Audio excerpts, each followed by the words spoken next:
I first met Buster Frierson on a ranch in Texas when I was covering Burt Koontz as a part of the Veterans Project, who is a Green Beret and who co-founded Bison Union. And his podcast will come up at a later date, as I didn't really run this as a series, but in a way it will be because they are co-founders of that company, which was originally Peacemaker Trading. One of the things I remember about Buster is that he was immediately kind-hearted, making a point to really speak to me on a level where he was getting to know what I was all about, and I'll never forget that genuine spirit. He's truly all that is Texan, with a handshake that lets you know he could certainly knock your head off your shoulders, and a smile that instantly lets you know that would be his last resort. He truly is a gentleman. Buster competes in numerous ranch rodeos each year all over the country. He's been to the WRCA World Finals many times. He's been top hand, he's won top horse, and his team was reserve world champions in 2009.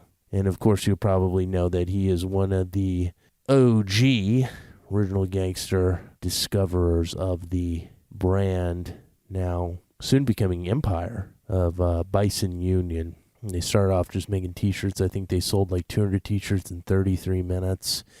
And now they have a storefront out in Wyoming, coffee shop, a bison herd, in some incredible partnerships with, I believe, Mountain Primal. And they're just doing a tremendous job out there. Anyways, it was my point that we wanted to have a civilian on the podcast, as I believe that's a very important part of the bridge building effort. So all that to say, I really wanted to make it a point to sit down with Buster and get his perspective, because obviously with the project, it's just the Veterans Project. We only have veterans as a part of that. But the podcast, I really wanted to take a more three-pronged approach where we were covering veterans, caregivers, and civilians that are integral to the community, because I believe that's what makes this bridge building effort complete, talking to civilians that are important to this community. And Buster's got a very, very interesting perspective as a true cowboy, and one of the best in the world, certainly. So, without further ado, here he is, the one and only Buster Frierson. The Veterans Project is a comprehensive essay capturing the legacies of our warfighters, caregivers, and civilians who have stepped forward in defense of our patriotic principles in an effort to capture their stories and to never forget the staggering sacrifices of our nation's finest. This is the Veterans Project Podcast, where our legacies are the mission. Here's your host, Tim Kay. All right, welcome to the Veterans Project Podcast. My name is Tim Kay here, your host. As always, we've got a special guest today in the room, Buster Frierson. No nonsense, Buster. Glad to be out here in Parker County, right? Aledo, Texas. Aledo, Texas. You got that right. Aledo, Texas.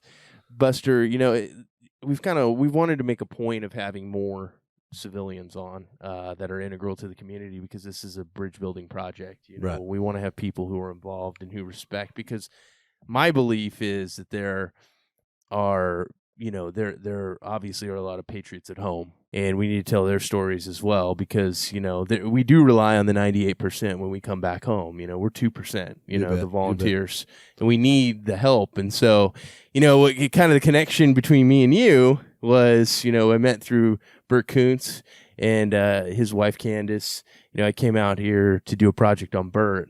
I met you, and I remember one conversation in a Whataburger. We were there for like 30 minutes, waiting way too long for I don't know what we were getting, honey butter chicken biscuits or something, at way too early. Yeah, it was pretty early that morning. 03:30. Yes, sir, I believe so. Yeah. It was super early. But you know, we were sitting there and waiting, and I was impacted so much by the discussion we had, and then throughout the day, just the amount of hard work. It really made me feel like I was back in my unit again. Like, wow, this sucks. Yeah, right. Yeah, this is hard. Yeah. You do this all the time. Exactly. Yeah, sometimes it is. You bet. You chose this life, but just to preface this, you know, Buster is world famous, horseman. Would you call yourself a horseman? I mean, I don't know. I don't know about world famous. I don't know about world famous by any means. Here comes the humility. I do ride a few horses, and I train on a few horses, and I hope that my horsemanship improves every time and every little bit that I, have any kind of dealings with them. But I don't know about world famous by any means. I mean, I'll call you world famous. Well, I appreciate that. And then you can deflect. I appreciate that very much. Yeah. But we met through Bert, obviously a stand-up, awesome guy, special operations veteran, and someone who started a company actually while he was out here with you, working the land. Yes, sir. Can you talk about? Let's first kind of backtrack through your life and, what kind of led you into what you're doing now and what really made you want to go down this path. The cowboy path. The cowboy path. The path of the cowboy. Yeah. I grew up kind of in West Texas. I'm in west of Abilene, and my folks and my grandparents were always involved with cattle and horses. Not at a very big scheme, but always had some cattle, and my dad always had horses around. So I kind of grew up from the time I could walk. I was already riding, being the horseback and learning how to rope and kind of train horses. My dad trained horses for the public, and so I was riding at a pretty young age, and started competing when I was 5 or 6 years old in, junior events here and there. And so it just kind of was always in my blood. I didn't grow up on a big ranch per se, like big ranch cowboys do. And there's a lot bigger, better ranches and cowboys out there than I've ever thought about being. But I grew up where I did, and I took in what I could take in and learned what I could learn from my mom and dad and my grandparents, and kind of went through school, and just was an athlete. So I played athletics, all, everything and everything. And then when I kind of got into college, didn't really know where I was going to go. I wasn't a college athlete, and I didn't really like going to school. And, did you go to school? I did. I went to college, 3 or 4 different colleges, actually. Really? Couldn't choose which one was right. No, I just couldn't figure out which one I needed to be at. Are you sure you weren't in the Army? So that would have probably led me into a little better life if I would have been. But I did go to a few colleges and got a few hours, and just never really settled good with me. That wasn't my style. I just wasn't going to go that route, I guess. So I guided some hunts for an outfitter for a little while during my college years, and then I kind of got into the work scene, having to work for I had to get a job, and so I worked during the summers and guided hunts during the winters, and kind of did that deal. And I moved to Fort Worth up in this part of the world, and went to work for TU Electric actually as a lineman, just trying to make a living. Yeah, and I did the line work for about 5 years, and still just wasn't. I was doing it because it was a job, I wasn't doing it because I wanted to. And so I finally was like, you know what, to be true to myself and honest to myself, I just walked in one day and told him, hey, I'm done. And I went back to trying to figure out how to go about making a living being a cowboy. Wow. And so I did. That's kind of tough, isn't it? Because, obviously you are a dying breed in a lot of ways, while there is still a lot of work for you guys. It's not very well known segment of society anymore. Exactly. Which is sad. Yeah, it is. It's kind of, Bert and I have talked about this in the past. It's 1.5%, 2% that's in the military, and it's 1.5% or 2% that's in the agricultural farm business, that produces food for the everyday civilian. Right. So it's a small window, and unless you really dig into it, you don't really you just kind of, you take it for granted that it's there, that it's going to be there. The military guys are there.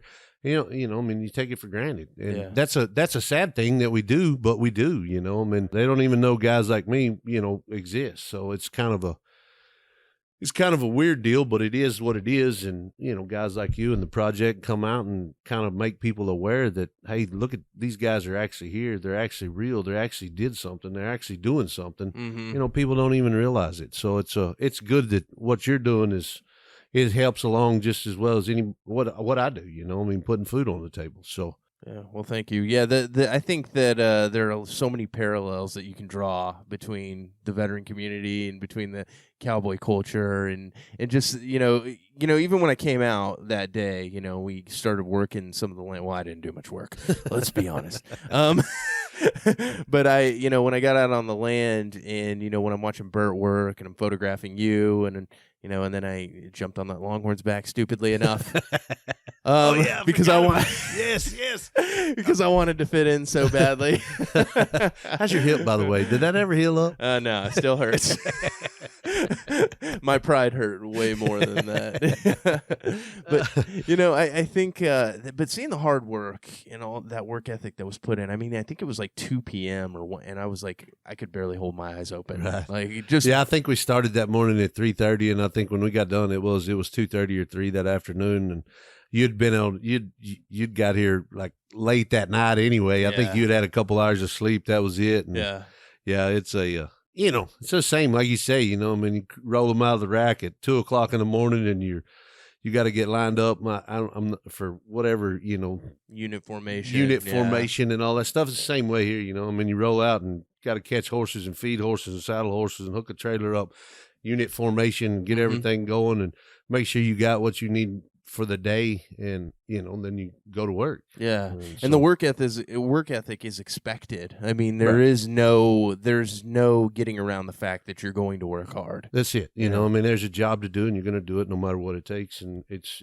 there. You're going to finish it. I mean, if it takes till midnight the next night, that's what you got to do. I mean, that's just part of the lifestyle, and I think there's a lot of semblance to it between the military. I mean, you guys have to go do a task or a job, and whatever stands in the way, you just go around it, go over it, or go through it. I mean, that's just the way it is. And a lot of people that nowadays, we kind of hit about it earlier when we were talking, they're soft. They're a lot softer than, and I'm not a hard guy by any means necessarily, some of those other people, but a lot of days people are soft. They're like, oh, we can't. No, it's cold. It's raining. It's wet. It's hot. We can't. It's early. We can't do that. Well, it's like, I mean, the cowboy culture and the military culture, and it's like, it's got to be done. So we're going to do it. If it doesn't exist, you don't have the food on the table. Exactly. And if we don't exist, there's no blood wall that protects these freedoms back at home. But I think that's what fascinated me about your culture, and spending that time with you guys, is I'd always had a very real respect for, the cowboy world. Obviously, growing up in San Antonio, Texas, and the rodeo being such a big part of our lives, and and it fits so into military culture. My friends were always involved in 4-H growing up, and very involved in the agricultural world, but I didn't know a ton about it. So getting to actually get on the land and seeing you and Bert ride, and doing your thing, and Bert, sweeping up cow crap, which is fun to watch. Got to be humbled. And that's another thing, I mean, that's what's like when Bert came to work for me. I was, after I visited with him and kind of figured out who he was and what he had done, and I was like, man, we're the same age, and it's like, you've done, I can't tell you what to do. I'm your boss, but it's hard for me to tell him what to, or ask him what to do or tell him what to do. And he told me, he said, look, he's like, I work for you. If you tell me to clean the I'll clean the If you tell me to freaking go catch a horse, I'll go catch a horse. Whatever you want me to do, you just tell me how to do it or what to do, and I'll do it. And then, that emanated so much into me, and what our culture is, my cowboy culture is just like we were talking about. You just do what you do, and you're humble about it. And if you're one of those guys that don't think he doesn't have to get off his horse to do anything, then you're not going to work around very many good cowboys. Yeah. And that's the whole deal about it. I mean, I know some guys that say, I'm a cowboy, I don't get off my horse. Well, you're not going to work here, because it just ain't going to work. I can picture that. Yeah. I mean, I scoop shit just like Bert scooped it, and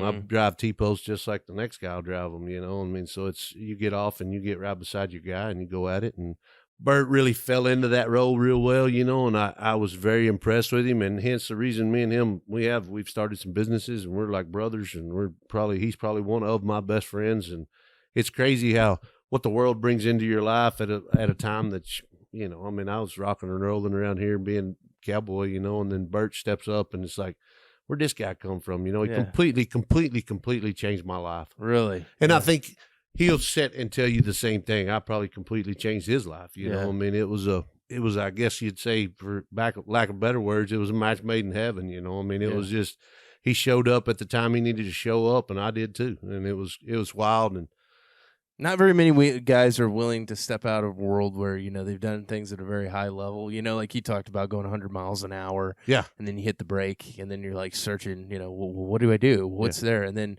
set to work for, hey, you're going to be working for $10 an hour. And you're going to be doing whatever is asked of you, and you're going to be working your butt off. And he just fell right in the role and cherished it and loved it. And like I say, I mean, he changed my life, and he'll straight up tell you that I changed his, and so it's a great feeling, like for me to get to even be around him, which in turn I met you, and which in turn I met some other guys that are just unbelievable human beings, and just how everything evolves and changes and turns, and just because you meet one guy, it's unbelievable, it blows my mind, because I'm pretty simple-minded as it is, and it's just like, this crazy as all get out. Yeah, that's awesome.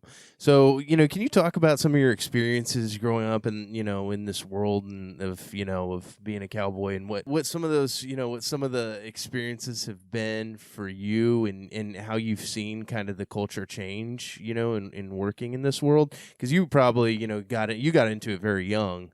So, what have you seen change about the culture, and what do you enjoy most about it?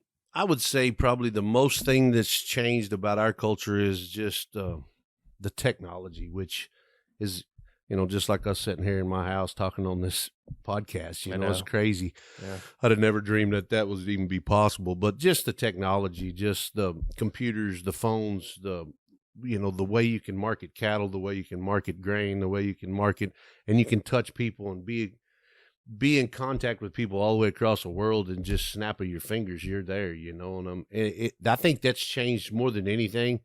There's some technology, and there's the video sales, and, I can market my cattle to somebody in North Dakota. They want to watch a sale, and so you just get a bigger area to try to sell your product. Mm-hmm. Which helps in the long run in your pocketbook, because you're getting a bigger audience. I guess another thing that's changed, I think, is there's fewer of us. Yeah. Which in turn means that the technology is produced.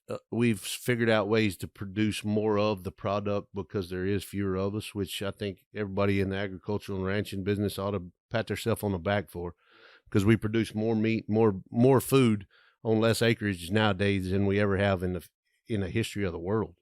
And so, that it's just the quality's better, the product's better, everybody's jumping up and screaming. You can lean it on whichever side you want to lean it on, or draw it up however you want to draw it. But in all reality, the quality in the product is a better product. I mean, it's on fewer acres and less people doing it, which it's amazing that they can even get it done, how they, get it done, but it is. And I think one thing that stayed the same, though, in the cowboy and the agricultural world, in my opinion, is just the respect and the integrity and the character of the people that are involved in it. Mm. That resonates with me, because I've got a son, and I hope I hope I get him raised where he understands that, and he sees that the respect, integrity, and the character is what people are looking for. Yeah. And it's a lot of that's lost here and there. I see that often. I see Bert always talking about that. You don't have to look very far, if you think the culture's changed. But yeah, you're just looking in the wrong spot. Yeah, exactly. I would, I agree with him on part of that. I think part of it, like the world, I think I've definitely seen the culture change in a lot of ways, and some for the worse. But this culture has very much stayed the same. But that's the problem. Is like not enough people know about this culture.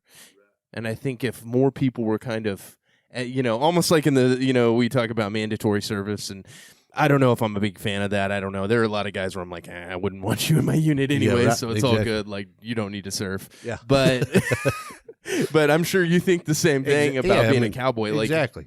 Some guys don't need to. But I think, man, spending some time around the farm, around guys like you, putting in fence posts, like that work is some of the hardest work you can do, without a doubt. I mean, and menial tasks that you're not, there is no crowd cheering for you when you're putting up. Yeah, exactly. That's been your life, you know, kind of. So I'm sure like some of these, cool things that you've gotten to do since you're owning companies and, seeing Bert, and like, you don't need those things. It's cool, but also in this world, it's all about humility, right? Exactly. No doubt. I mean, there's no doubt about that whatsoever. It's, it's a great added benefit to my life that since what we've done with Bison Union and Bison Union Coffee, and it's it's great. Yeah, it's fun.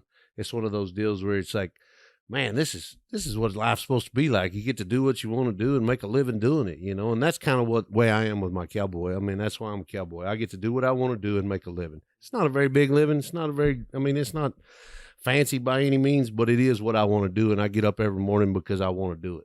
It's not because I got to go punch a clock to pay for a car that I got to drive to a place that I don't want to work at so I can make money to pay for a house that I can't afford. Right. And so to go back into debt that you don't want to have. Yeah, exactly. So it's, I get up and do what I do, and hopefully I live my life that way. And, it's just a joy to me to get to do it. Can you talk a little bit about, when Bison Union was kind of first starting and, what your goals, you and Bert's goals were for the company? And, obviously you wanted to sell merchandise, shirts and hats were kind of what it was first known for. But now, you've gotten, a lot of tremendous connections through Schaefer Outfitters or, different other companies. What's been the goal and what have you seen changed within the company and what do you want to see change?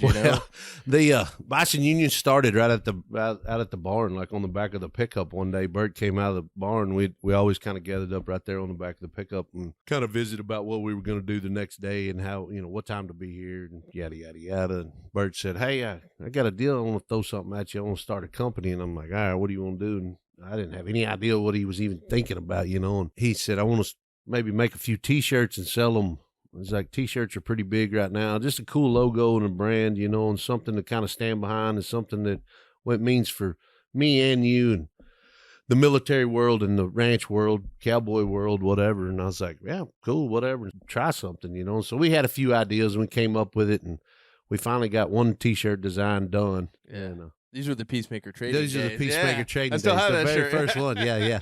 And so we got that one done and sold it. And all we really wanted to do was make a little bit of money. Yeah. And have something that we were proud of, that we could both combine together in the ranch world and the military world, and what we were both proud of, which the United States of America, the military, and the people that are patriots.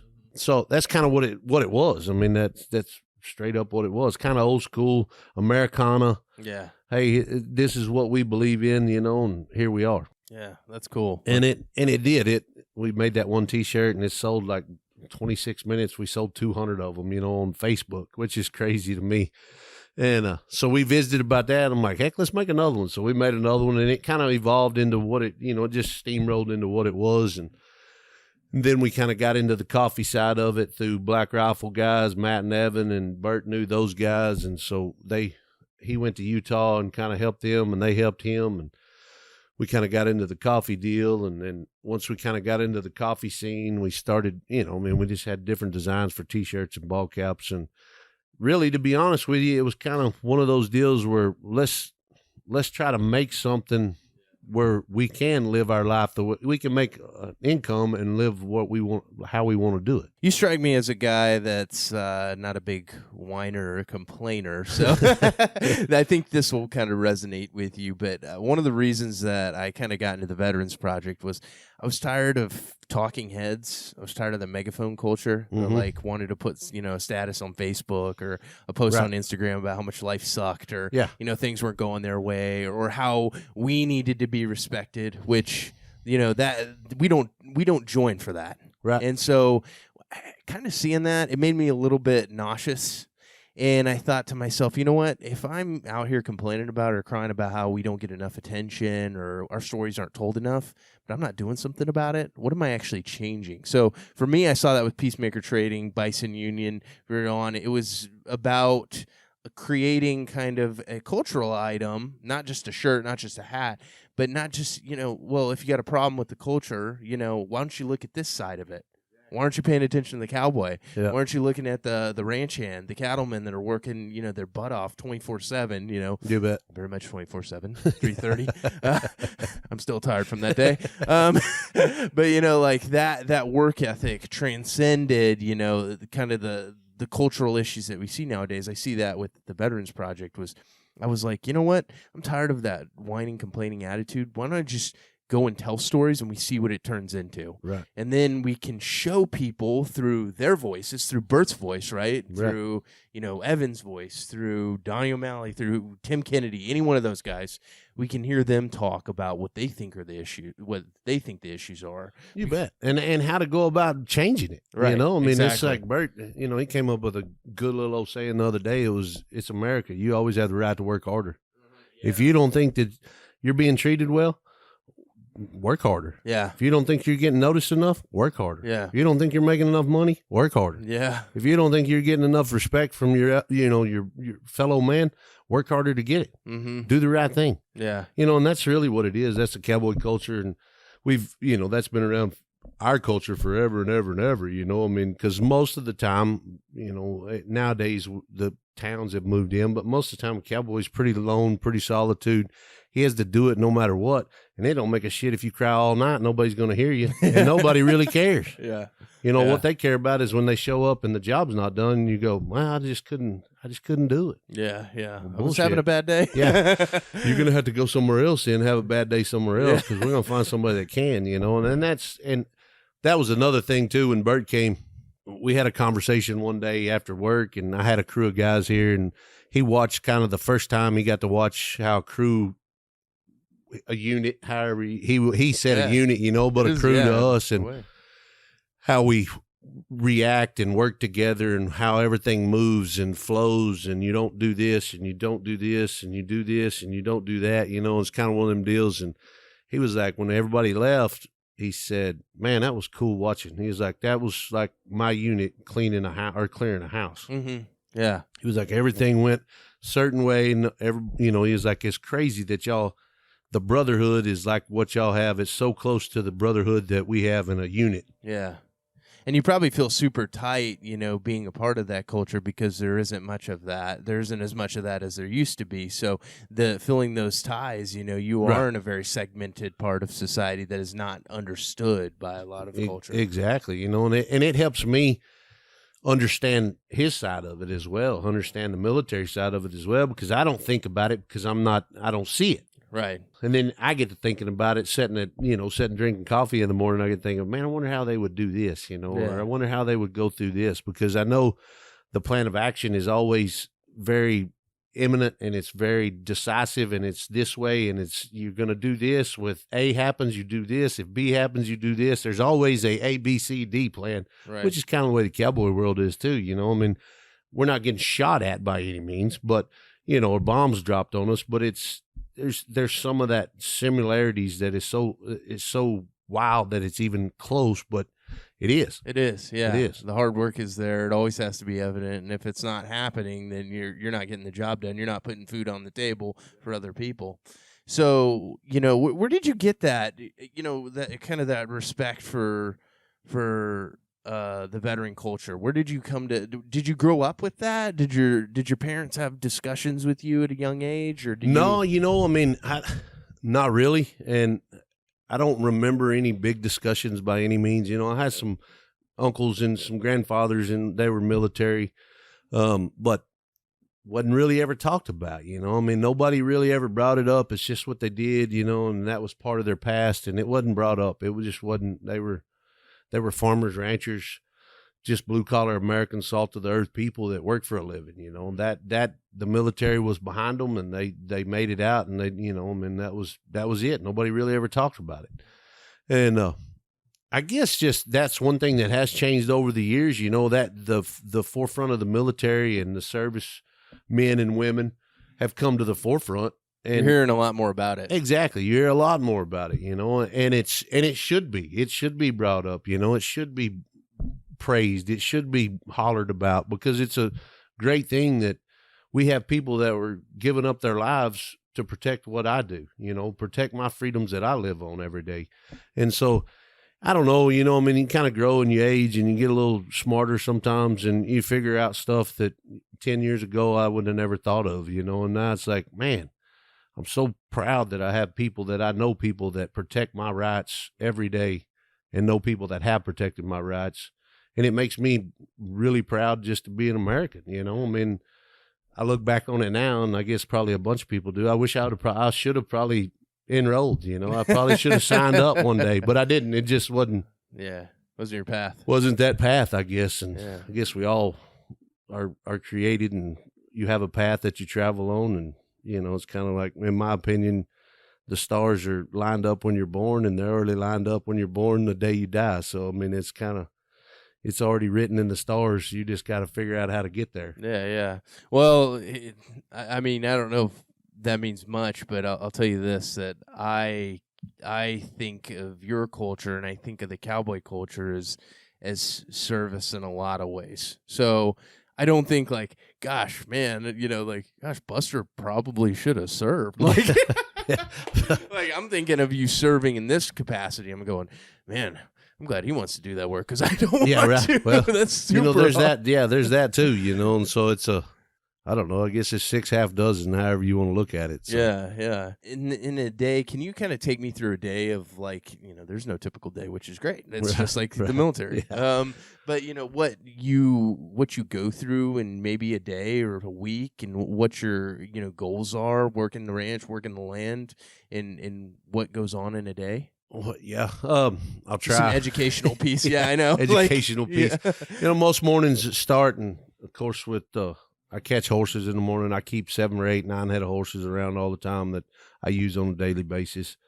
I catch horses, feed in the morning, pick what horse I'm going to ride, depending on what job I'm going to do. If I'm going to go prowl, what we call prowling in the cowboy world is I just go prowl around on a horse and see if there's any issues, prowl through my cows. This time of year during the winter feeding times, I feed pretty much every day, which it takes up a lot of the time just because you got to get around all the country and try to feed every head of cow that you have.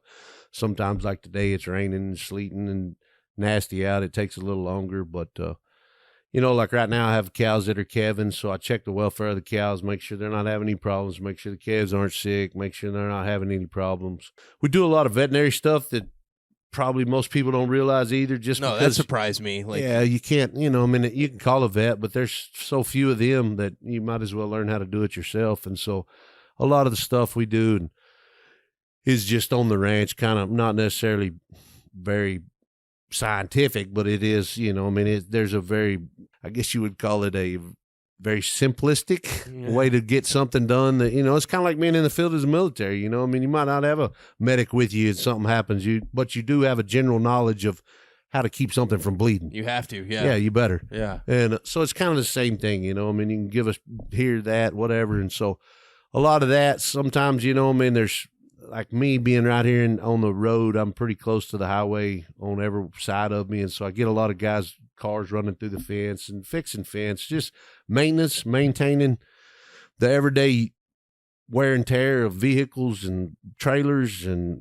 putting out mineral and putting out salt, checking waters. Water's a big deal, and so judging the grass, judging your feed, making sure that the cattle don't need to be moved or they do need to be moved, or there's always something to do. And it's a massive business too, right? Yes. Yeah, like you do have to develop some business acumen. Yeah. And probably through a day, you're like, gosh, I've earned my MBA out here. Yeah, it is. It's, and then you're trying to figure out the best way to market your product and how you need to go about doing that, when you need to go about doing that, when you need to put the bulls out, when you need to pick bulls up, when you got to get the vet out to preg check, test bulls, vaccinate.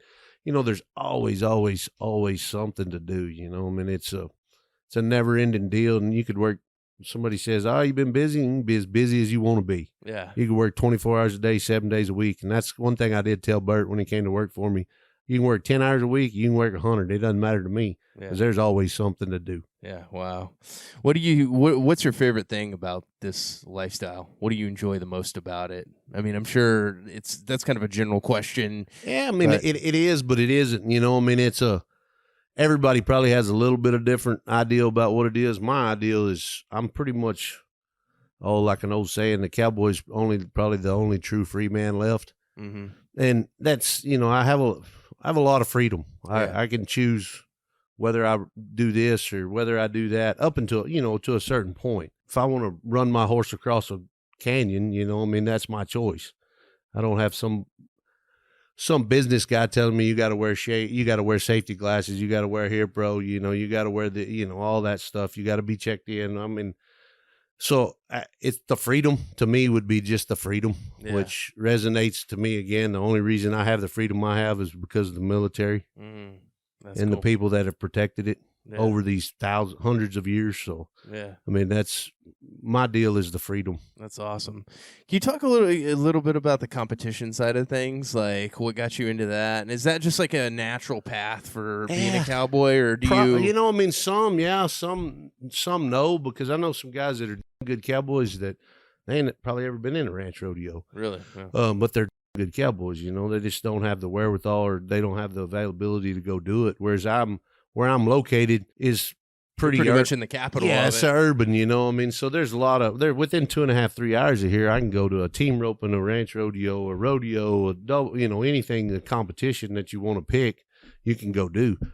So yeah, I think that's just cowboy kind of way of life is you want to compete to see if your horses are better than everybody else's or you're better, your skill level's better. And that's the reason the rodeo's been around since the 1700s, you know. I mean, it's because those cowboys want to put their money down and go, I'm better than you at this. And they're going to find out one way or another. I mean, it's a pride deal. It's a brotherhood. I mean, it's to go see who's the best of the best. I mean, just like in any other sport. Yeah.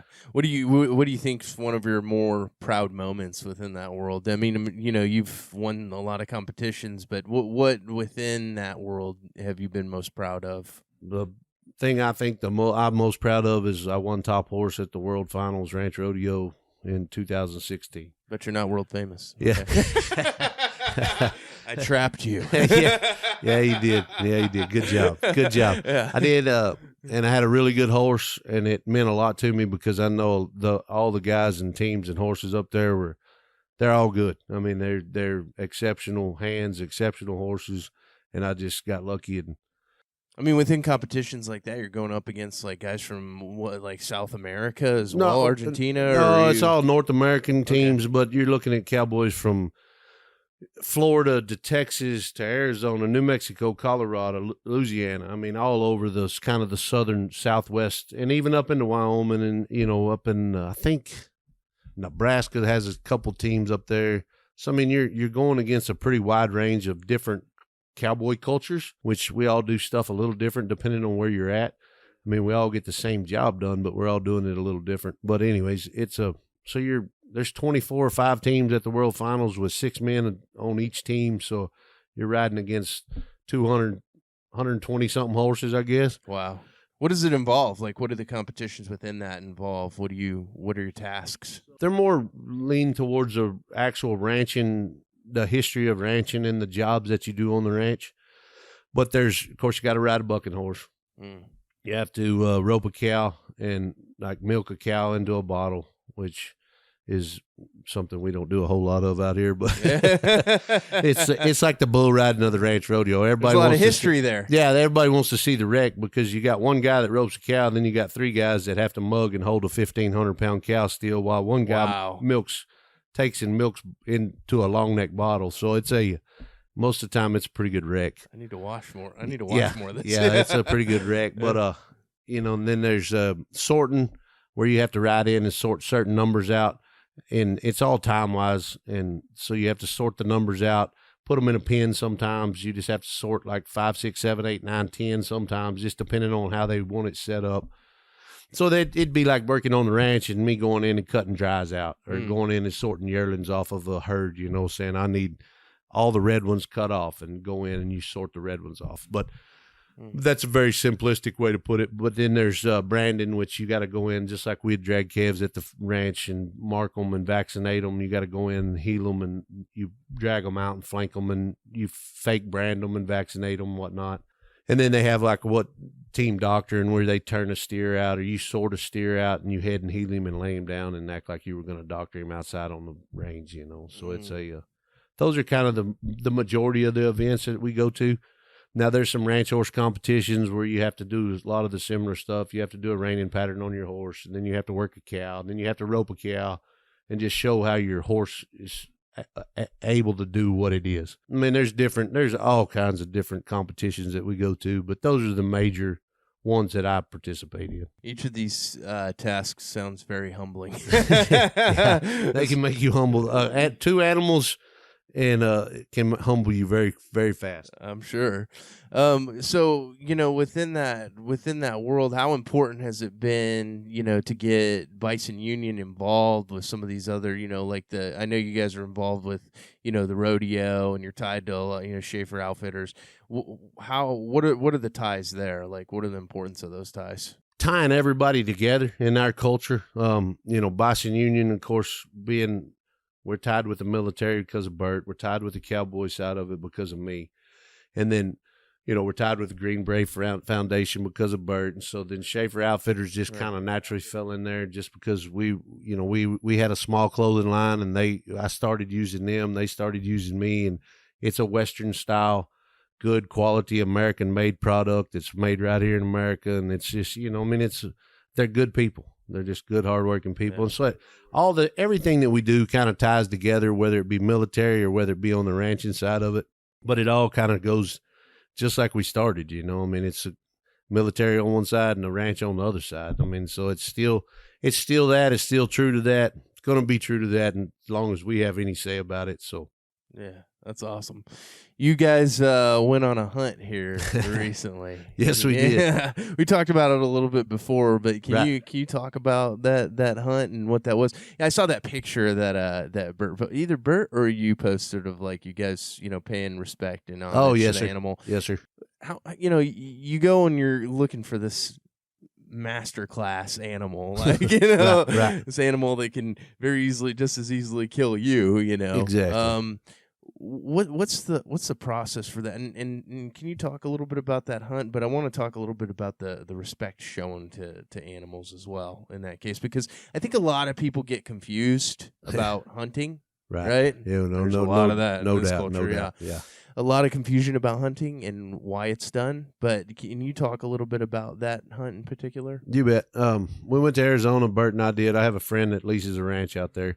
7 Acre Outfitters is who the outfitter agent was, but he's a good friend of mine. He cowboys, runs cattle out in Arizona, high desert, and which is no easy task whatsoever. You want to talk about a grueling, hard life. There's a different brand of doing that out there, right? As opposed to Texas. It's a different. You're talking about like I stock my country around here, 1 cow to every 17 acres. He stocks his 1 cow to every 150 acres. Wow. So you're looking, lots of big, rough country that sticks you, pokes you, bites you, breaks you. It's no joke. It's a real, like you cowboy out in that part of the world, you cowboy anywhere. You can do just about anything. But so we go out there and I take Bert with me because I think it'd be a cool hunt for him, and it's going to be a horseback deal and dogs, and he gets to see some country that he's never seen before, and just be involved in, be immersed in that wild. It's still wild. It's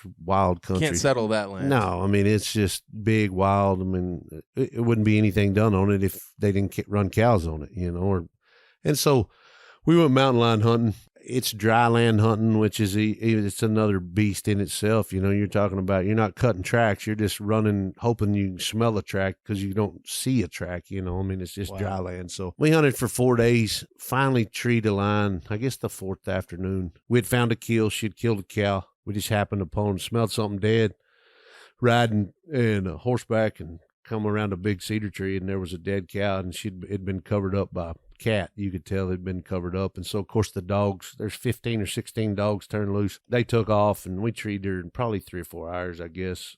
People, like you say, the misconception on hunting is crazy. People are like, oh yeah, you guys, 6 guys and 20 dogs, and yeah, how hard's that? Mm-hmm. Well, you don't even, there's people that live out in that part of the world, and there's lions everywhere, and they've never even seen one, Yeah. Lions are very elusive. They make a living killing. Yeah. That's it. They kill you, they kill your kids, they kill your cows, they kill your calves, they kill your dogs, they kill the deer, they kill the elk, they kill whatever they do, which is what they are. Right. That's what they are. They're killers, yeah. They're killers. And I don't hold any remorse whatsoever or any will ill towards them, because they're magnificent creatures. And if we didn't have them, we wouldn't, the world wouldn't be as great a place as it is. Yeah. But they do have to be managed. Right. You can't just... Management. Yeah, that's an interesting concept. Management. It is the truth, And so it's kind of like managing serial killers. If we didn't manage the serial killers, there would be a lot of people dying for no reason. Right. Yeah. But they manage them, they catch them, they put them in prison, or they get, whatever they do to them, give them the death penalty or whatever, get rid of them. But that's kind of the way I see it. They're serial killers. Yeah. They kill whatever they can kill when they can kill it because they're opportunistic killers. Mm-hmm. Yeah. So, like I say, no ill will towards them. I revere them, respect them, and I think they are the coolest animals. They're cool. I mean, like, they're in my top three. The grizzly bear, the mountain lion, and the elk are just like, they're revered to me. I think they're the coolest animals ever. But the license, the fees, all that stuff goes back into the hunting side of it that we put into it. It goes back into the wildlife conservative, and they can help other things. Yeah. They can do stuff with the money that the hunters put back into the system to help the wildlife. And it actually raises more money for that world than anything else. Exactly. Right? Yeah. It's it's one of those deals where we're actually putting more money back into what we're doing than all the people that are screaming about, why are you doing that? So it's like, we talked about the megaphone culture. Right? Yeah, the megaphone culture. Exactly. So it was a good hunt. There was a good crew of guys. Everybody had a blast. We all cut up, it's kind of, nobody got mad. Nobody got upset. And we were doing the same thing. We was up at 3:30 in the morning catching horses, and Bert was riding a mule, and we all cut up. I saw you pull. Yeah. You can't neglect that story. So, he's just fun to pick on, right? Yeah, and he's just fun to pick on. It's kind of like, hey, you gotta do that.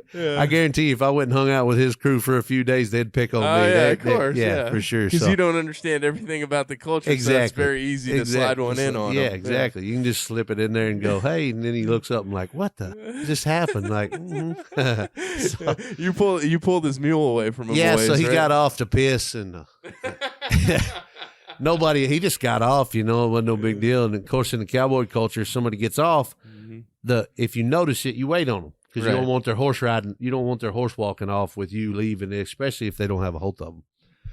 And of course, Bert, he is not he's rode some quite a bit, but he doesn't know all those ins and outs of different things. And he got off and just turned his mule loose and was standing there pissing. And I was like, fixing to teach him a lesson right here. He is fixing to learn some valuable information. So I just turned around, went right back over there, and just walked off right in front of his mule. And of course, she followed me just like I knew she would. And he's like, hey. What's up? And I kind of did the old pull the car up every 20 foot. And then when he gets close, I'd leave again. She'd leave. Of course, he's trotting along behind trying to put his stuff up in his leggings and his pants. And it was pretty good stuff. And then when we finally got him a pretty good ways over there, I was like, I bet he's sick of me doing this. He's liable to shoot me just any minute. So I kind of pushed it as far as I thought I could. And then I let it go. So, yeah. He gets a few of those. Hard, yeah. He gets a few of those. Those other guys are all like, man, of course, they don't know Bert like I do, and they're like, dude, he's packing a pistol, right? And I'm like, oh, yeah, I know. Hell, I don't think he shoots that good anyways. Don't tell him I said that. No. Yeah, don't ever tell him I said that because he shoots very well. Yeah. Well, you've seen old Candace do it to him enough that you know how to get him by now. Yeah, exactly. That was funny, man. I was laughing pretty hard. But that's part of it, right? Is like enjoying yourself and having a good time out on land. It is, why live life if you can't have fun and enjoy yourself and do stuff that you want to do, or you would like to do. And back to the line, we killed the lion. Bert shot the lion out, and we got down to it. It took us a minute to get down to it because it was kind of off a pretty rough bluff. And anyways, we got down to it, and the guy that we were hunting with, Logan Anderson, was 7 Acre Outfitters.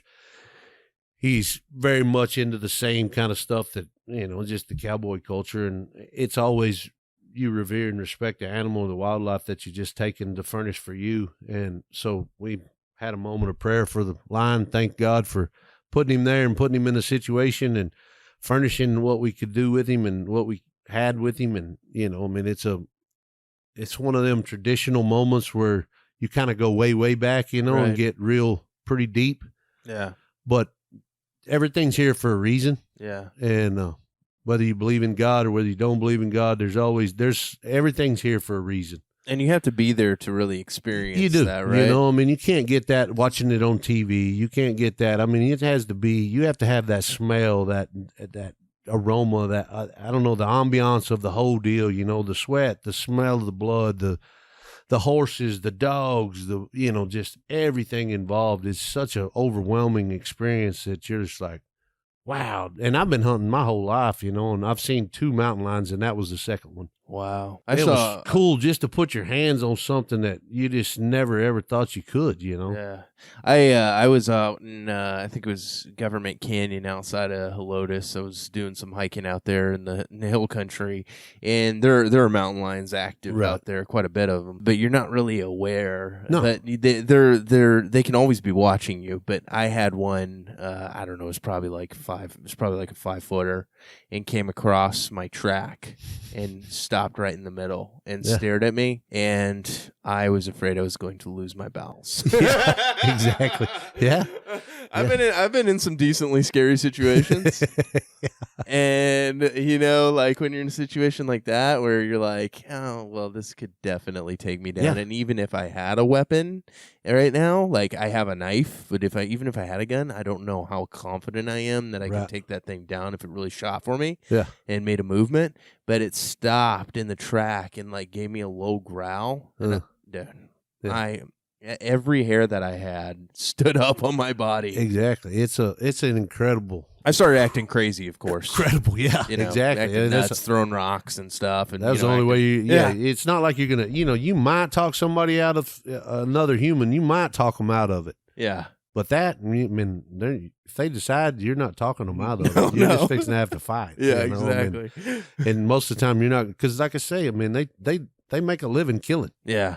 And we went elk hunting in Wyoming and come across 4 or 5 grizzlies while we were elk hunting, and I've never been around like a grizzly bear. I've been around a few black bears in my hunting careers.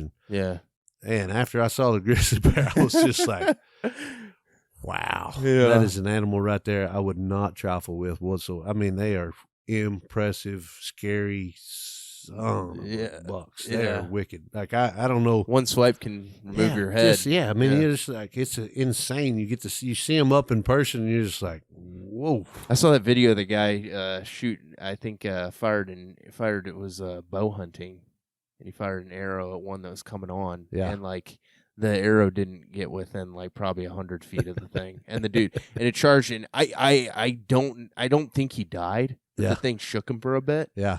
Oh my gosh! Just watching that video, I was like, "Why would you do that?" Yeah, exactly. Yeah, like that is not very smart. That's not smart. You're not very. Not very bright. You need to set the situation up a little better for sure. Exactly. Yeah, because they will. They got 3.5, 4 inch knives. On every finger, and they weigh 12, 14, 1,500 pounds. And the land speed that they can do. It's like you couldn't. You're not getting away. No, if they decide, you're done. Yeah. I don't care if you do have a gun. They'll probably get if you have a weapon, you're done. I'm not sure what he was expecting that arrow to do. Yeah. He was hoping it would go in and kill it. Yeah. Yeah. Obviously, it did not work that way. Does not happen that way. Yeah. What do you enjoy most about the hunt? Is it that moment of impact, or is it all the things leading up? I think it's all the things leading up. It's still the brotherhood to me. I can go hunting by myself, and just the brotherhood of me being in nature is cool, or I can go with a group of 4 or 5 guys, and the brotherhood of me being with those guys and in nature, doing what we want to do. Everybody's having fun. That's more fun to me. The actual kill is great. Don't get me wrong. Yeah, there's a reason that's the reason we're going. Yeah. But everything involved on top of that and around that is kind of what makes a hunt. There's lots of times I've gone hunting and never even seen what I was hunting. Yeah. But I still had a great time because of just the brotherhood and the camaraderie and the nature, getting to do what men are supposed to do, in my opinion. What the male human is supposed to do is fend for himself and protect his family. You get to go with a group of guys and in the country that we were in and horseback. And it's just kind of old school, wild back in the day. You kind of go back to you think, man, I'm like old school cowboys. Yeah. Cool. I was watching the videos and the photos and like, as a photographer, just salivating every day. I'm like, God, so many good pictures here that I'm not getting. Yeah, man, it is unbelievable. And that's the whole deal, is like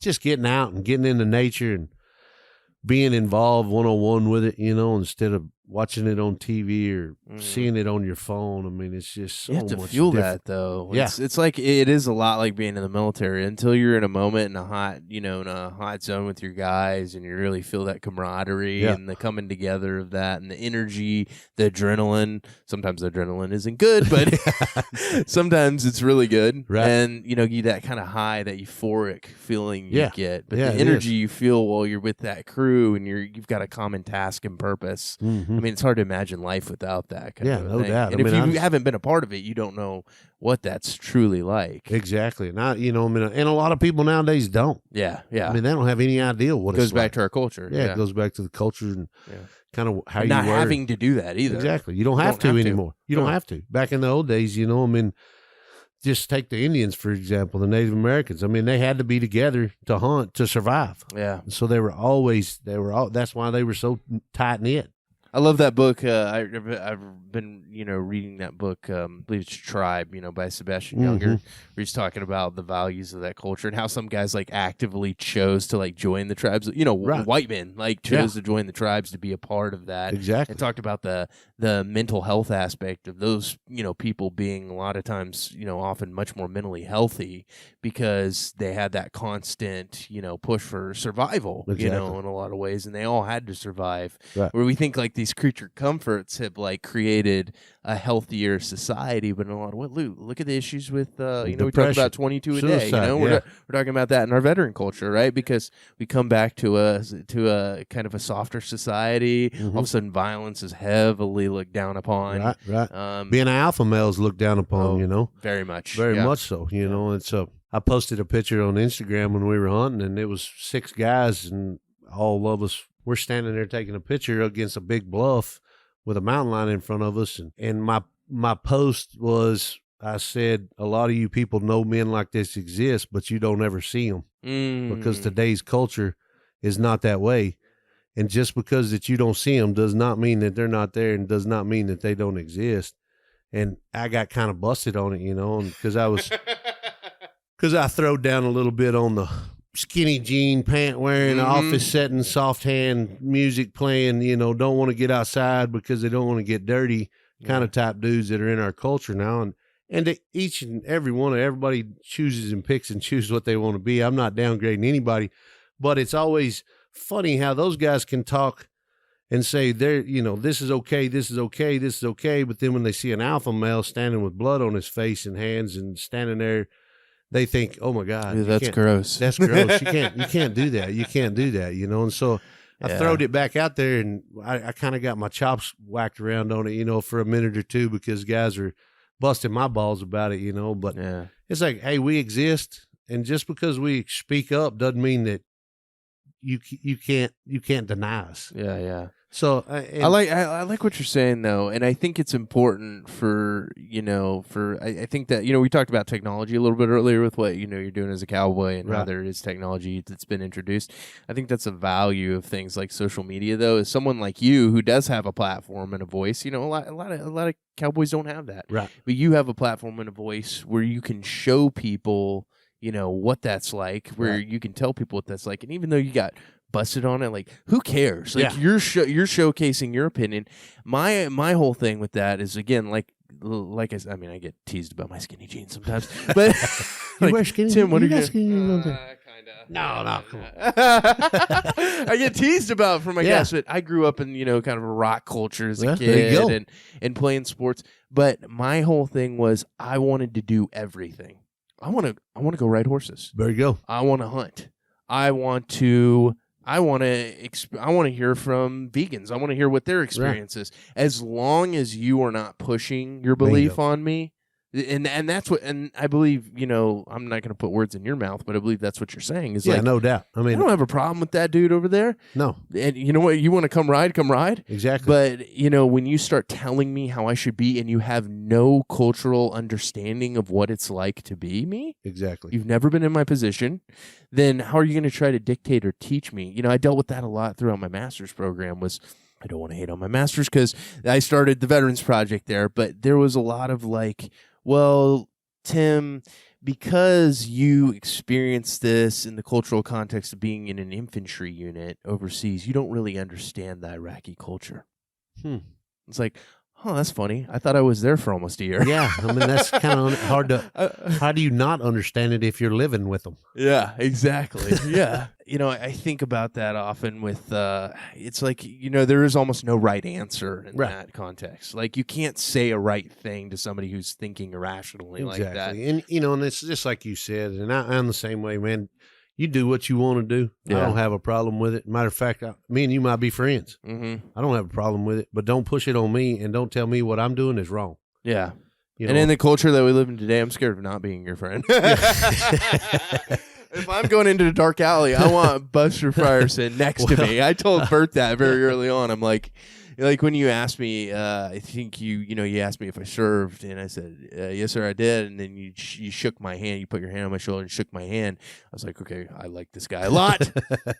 It's not my ego. I just like him a lot. Yeah. He seems like he knows what values are and understands ethics and, strong behavior. He's got a strong, very much the way my parents were. Yeah. Which is always show respect. You see a guy wearing a hat with a veteran sign on you always go shake his hand. Always. And you always show respect to your fellow man. I don't think my parents even talked to me about race or culture or anything like that. I just grew up in Military City, USA, San Antonio, with an understanding that you just treated everybody equally. That's it. Until they give you a reason to not treat them go. equally. That's kind of like in the Cowboy. You got to punch them in the face. Yeah, exactly. It's kind of like in the Cowboy world. We got a saying that says, trust your neighbor, but brand your cattle. I like it. Man, I'm going to start using that. Yeah, trust your neiber, but brand your cattle, Is that a Bison Union shirt yet? No, it should be, huh? Maybe so. We just come up with it, Tim.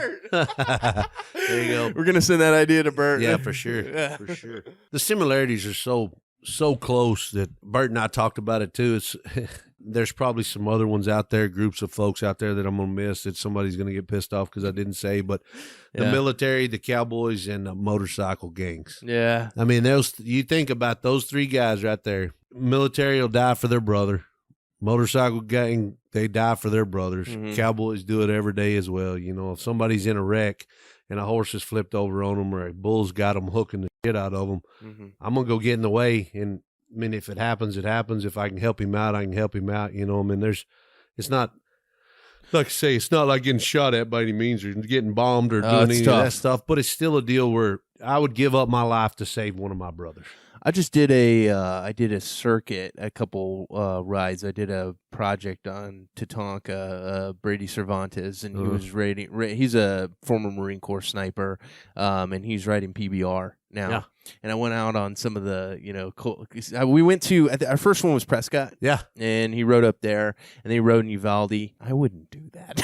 I was in the military. I served in an infantry unit. But watching that culture, I had so much respect. But just spending a little time there and photographing it, grasping the action, understanding, watching the guys show respect. I mean, I don't know that I've ever seen that much respect for our national anthem ever shown. Like, there was a big, massive prayer before. Like, in this stadium full of people, I'm like, wait, where are we right now? Like, this is old school. Yeah, and it is, like the rodeos and different things. The rodeos and different competitions that do have anything to do with kind of the old school cowboy tradition is the national anthem always sang. And actually, like at the Fort Worth Stock Show and Rodeo, now they're doing the Pledge of Allegiance before the national anthem. Wow. So that's cool in itself, It's like, wow, really? We're going to do the Pledge of Allegiance? Everybody stands up, puts their hand over their heart, and does the Pledge of Allegiance.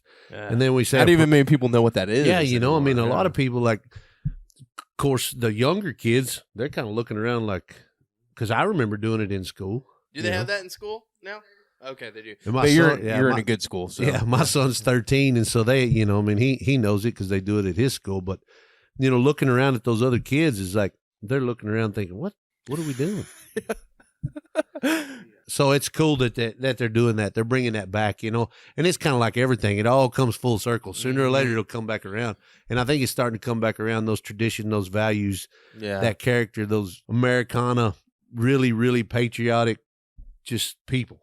I think something happened where there was a shift where that became like some item somebody saw somebody behaving badly within that world, and then everyone gets punished because of that. And then it turns into, well, that's racist, or that's, that's misogynistic, or, and then, you kind of find, you take one bad example or two bad examples or whatever, the minority, and then make that the majority and then punish everyone for that. And we're realizing, like, hey, man, there are a lot of good things within those foundational values, right, that our country was established on. You in the cowboy culture, that this country was established on you guys' backs. Mm-hmm. Without you guys riding the plains, reaching out to Idaho, to Washington, to California, traversing this country, going into dangerous conditions where you could die of, malaria and tuberculosis, anything could kill you. Yeah. Like, a burr could kill you back then. Yeah, exactly. You get a friggin' sticker in your finger and get blood poison, a thorn, and you don't have medical attention or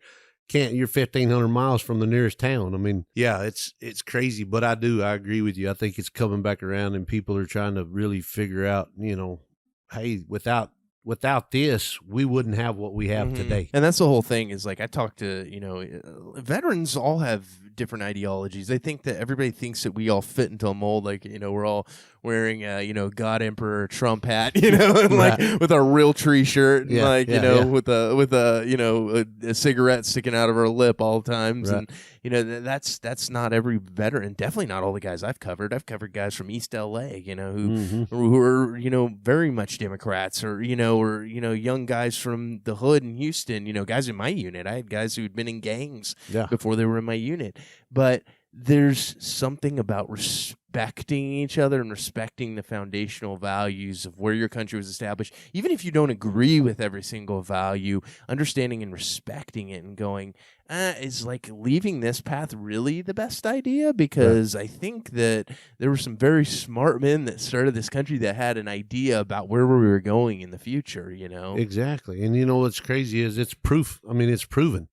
Been proven for a long, long time that it does work. And am I still allowed to say that this is the best country on the planet? Oh yeah, no doubt, for sure. It is the best country on the planet.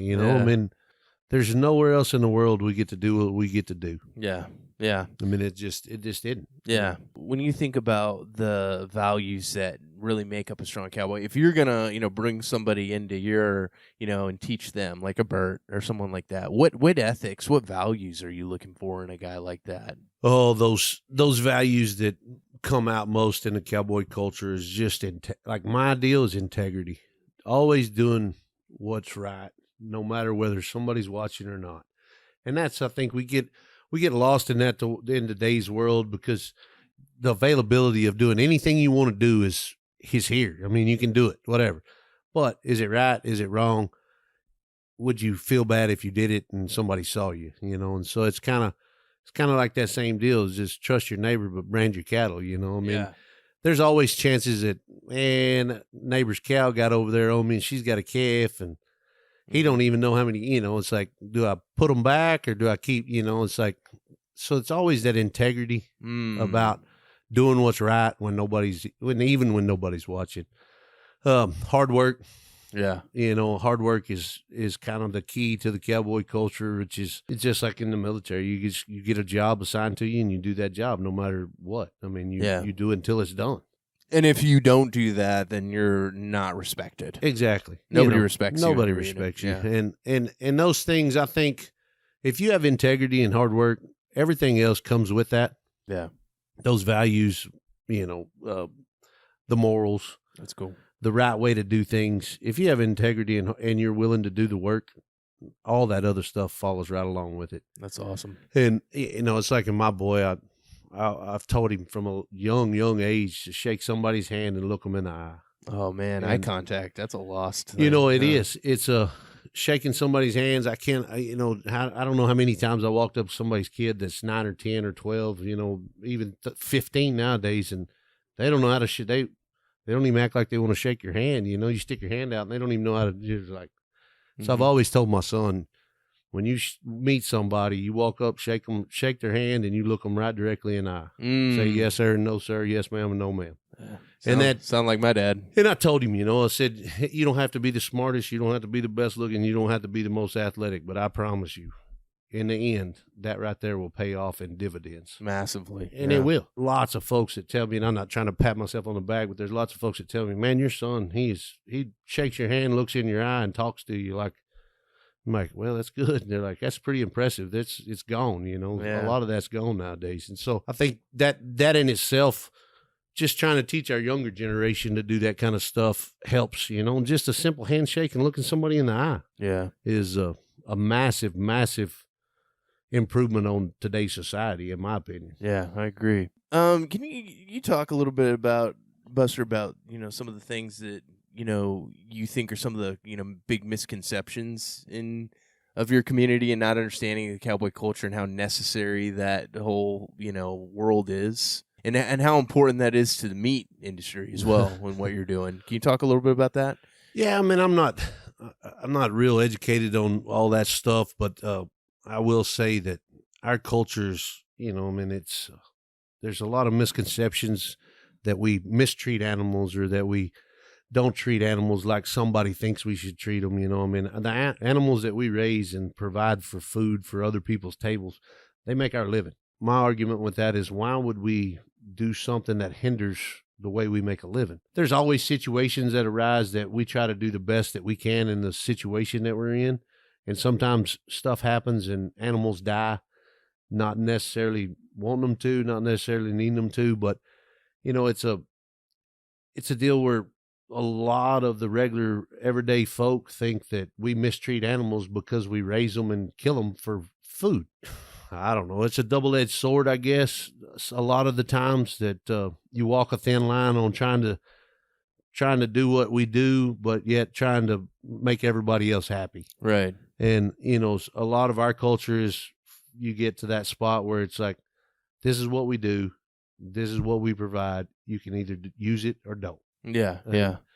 You know, just like the Beyond Burger, you know, the Beyond Beat or whatever that they've came out with, you know, it's like everybody can put it on whatever side they want to put it on. If you want to make it good on your side, you can find all the stats and all the reasons that it's better for Beyond Meat. Right. But, you know, I mean, like I say, we're designed to, the way we were designed is, we got canines, which we tear, it's what they're designed to tear meat, you know. And so we're meat eaters. I'm a meat eater. Yeah. Nothing against vegetarians. You want to be a vegetarian, get after it. Yeah. But it kind of goes back to what we were talking about earlier. You know, don't push on me what you think I should do. Yeah. And for those of you that are on the live right now, we're talking to Buster Frierson, you know, world renowned. You don't want to say it. No. You know, horseman, and, you know, one of the co-founders of Bison Union, formerly Peacemaker Trading. Right. You know, but Buster, what do you think, you know, what do you see as the values between the, you know, we talked about it a little bit, but what do you see, what would you really like to impress upon people in getting to understand, you know, what you do? Because there isn't much of an understanding of it, right, you know, nowadays. I guess the main thing would be that we do exist and that we're doing the best that we can do, and we're trying to help everybody that we can help. It's the cowboy culture is still alive and still kicking. There's still a lot of cowboys left, even though they say cowboys a dying breed. It's kind of like what Bert says, you know, you're just not looking in the right spot. They're hard to see off the highway. Right. Yeah. So yeah, it's a culture that we revere and that we will keep the way it is for a long, long time, because we have kept it a long, long time. You know, eventually there'll be some different things that happen that, you know, it fades the cowboy out even more. But I think that's going to be a long, long, long time. Yeah. We're just salt of the earth people that work for a living. Yeah. Do you see a day where that's ever not going to be a necessity? You know, no, I don't think so. 100 years from now, maybe. Yeah. There's too many people out there that still eat beef, that they still eat, you know, meat, chicken, pork, everything like that has to be raised. And you can't raise it in a dish. I don't care what you say. You're not going to be able to raise it in a dish or on top of a skyscraper. I mean, you can raise your vegetables that way, but it'd be hard to raise pigs, chickens, ducks, and hogs on a roof of a skyscraper. Right, yeah. So it'll all change, no doubt about it, because it has changed throughout the years and years and hundreds of years. I mean, when the automobile came out, all the cowboys were raising hell because the automobile was coming out, you know, that it was going to ruin the world. And now everybody's got an automobile with air conditioning and a telephone that they're selling cattle on. going down the highway, pulling a gooseneck load of stocker cows, I mean. Probably whole new ways to make money in your industry that there weren't before. Yeah, exactly. Yeah. And you can get so much more done nowadays, because of the technology. But I don't think that technology will ever replace a cowboy, because there's just, you can't teach a computer or a drone or a whatever to read a sick cow. Yeah. I just don't think it's ever going to be possible. That hands-on cowboy style will always be around. Now, there'll probably be fewer and fewer of us, no doubt about it, but there's still going to be a need for that cowboy that can saddle a horse, go trot across a pasture, catch a sick calf if he needs doctoring, or go pull a calf out of a cow that needs help. I mean, there's something about it that I don't think it can be replaced with anything at all, to be honest with you. Yeah. It is interesting, though, in the way of the world to think about, like, things that you wanted to be as a kid, right? Like, now how many people do you hear, say, like, cowboy? They probably don't even think about it, necessarily. Like, it's something when I was a kid even, it was like, that was cool, like still pretty cool to say, you know, but like, as as time goes on, it's less and less known about, but that is a very necessary occupation in our society that is not as well known about. But it's a lot like the military in that way. A lot of people are like, thank you for your service. Do you have to like kill guys? Like, like what do you actually do? Did you like really kill somebody? Yeah, did you actually do that? Yeah. There's like, gosh, there's so much more to that than you would even know. Like no you're not, doubt. You're not going gunfight in Tombstone. Like you're exactly. not. It's not. This is a management type of thing, necessary for putting food on the table. There you go. This was an important podcast in that there are so many ties that bind the military and ranching communities together, and I think those elemental truths of hard work, perseverance, and an ability to fire up every fiber of your being time and time again in selfless service to the mission are all core tenets of both people groups. And I think Buster did a wonderful job of articulating that, as truly only a real cowboy could, and he is every bit a real cowboy. Yeah, we appreciate him coming on the podcast, because we need to make this bridge building effort more complete with civilian patriots that come on here, and Buster's every bit of that. So I'd like to appreciate, from starting a coffee company / merchandise company / bison herd with a Green Beret, to doing the real work on the plains and and in the fields. We truly appreciate him. Thank you, Buster. I also wanted to say a special thanks to you, the listener, for rating, reviewing, subscribing to the podcast. You are responsible for the growth of this effort, so thank you. And lastly, I'd just like to say that whenever this podcast airs, it'll either be September 11th or sometime around that time, and I'd just like to say that this time holds a significant place in my heart, in the hearts of all my brothers and sisters who signed their name on that dotted line to go overseas in defense of something greater than themselves. Maybe they went there for country, maybe they went there for the brotherhood. Doesn't really matter to me, but I think that it's important to acknowledge this time because no matter what that day means to you as an individual, I think we can all agree that now, where divisiveness often seems the only way, that particular moment in our history, as tragic as it was also truly special. Our ability to come together as a nation was something uniquely beautiful. And I'll always remember that, as I also remember all those American citizens that tragically perished. We truly are stronger together, and I hope in the near future that we are able to find that same resolve and bond without a tragedy of that magnitude.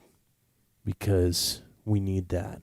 We need that strength and connection that truly makes this country great. So anyways, that's my piece on that. And I'll just say to all of you listeners out there to finally not forget that our legacies are the mission. This has been the Veterans Project Podcast with our founder, Tim Kay. Check us out at www.thevetsproject.com. On Instagram @The Veterans Project, Facebook The Veterans Project, and Twitter at project_veteran. Thanks for listening, and don't forget, our legacies are the mission.